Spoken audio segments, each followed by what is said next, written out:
ভারতের জমিনে তাজমহল দিয়েছি আমরা মুসলমান দিয়েছি, হুমায়ুন কেল্লা আমরা মুসলমান দিয়েছি, লাল কেল্লা আমরা মুসলমান দিয়েছি, আকবর সিংহাসন আমরা মুসলমান দিয়েছি, দিল্লির কুতুব মিনার আমরা মুসলমান দিয়েছি, হায়দ্রাবাদের চার মিনার আমরা মুসলমান দিয়েছি, জুমা মসজিদ আমরা মুসলমান দিয়েছি। কলকাতার বুকে তাকিয়ে দেখেন, কলকাতার জমিনে ওই দ্বিতীয় নাম্বার হুগলি সেতুর পাশে 14 তলা নবান্ন, যেখানে মুখ্যমন্ত্রী বসে, ওই মুখ্যমন্ত্রী বসার জায়গাটা মুসলমানদের ওয়াকফ সম্পত্তির উপরে আছে। কলকাতার হাইকোর্ট যেখানে বিচার হয়, ওই হাইকোর্টটাও মুসলমানদের ওয়াকফ সম্পত্তির উপরে আছে। কলকাতার আলিপুর আবহাওয়া দপ্তর যেখানে বিভিন্ন আবহাওয়ার খবর দেওয়া হয়, ওটা মুসলমানদের ওয়াকফ সম্পত্তির উপরে আছে। শুধু তাই নয়, কলকাতার নেতাজি ইন্ডোর স্টেডিয়াম 12,000 সিট আছে, যেখানে 12,000 মানুষ গ্যালারিতে বসতে পারে, ওটা মুসলমানদের ওয়াকফ সম্পত্তির উপরে আছে।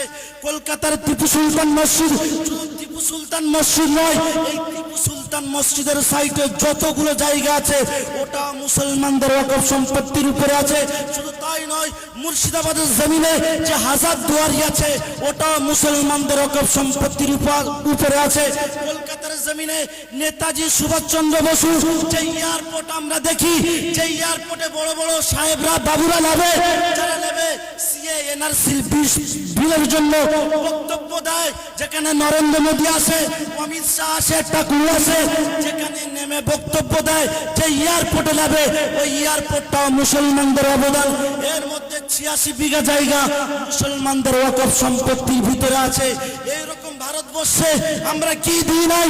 শুধু তাই নয়, ভারতবর্ষ যখন স্বাধীন হয়েছিল, এই ভারতের জমিনে হাজার হাজার আলেম উলামারা তারা রক্ত দিয়েছিল, নিজের বাচ্চাকে শহীদ করেছিল, মাথায় কাফন বেঁধে ইংরেজদের বিরুদ্ধে জিহাদ করেছিল, তারা লড়াই করেছিল।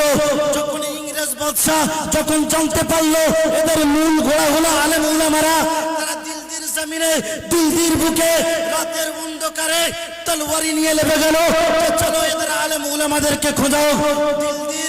দিল্লির চাঁদনি চক থেকে ফাইবার পর্যন্ত রাস্তার দুই সাইডে যতগুলো গাছ আছে, প্রত্যেকটা গাছের মধ্যে আলেম উলামাদেরকে ফাঁসি দেওয়া হয়েছিল। আলেম উলামারা দেশের জন্য কি দেয়নি? আজ সেই আলেম উলামাদের নাম ইতিহাসের পাতা থেকে কোথায় গেল? যে আলেম উলামারা দিল্লির শামলি ময়দান থেকে ইংরেজ বাদশাদের বিরুদ্ধে লড়াই করে তাদের তোপ, তাদের কামান, তাদের সব কিছু ছিনিয়ে নিয়েছিল। শাহ ওলিউল্লাহ মুহাদ্দিস দেহলভী রহমাতুল্লাহ আলাইহির সুযোগ্য পুত্র সবার প্রথম ইংরেজ সরকারের বিরুদ্ধে জিহাদের ফতোয়া দিয়েছিল।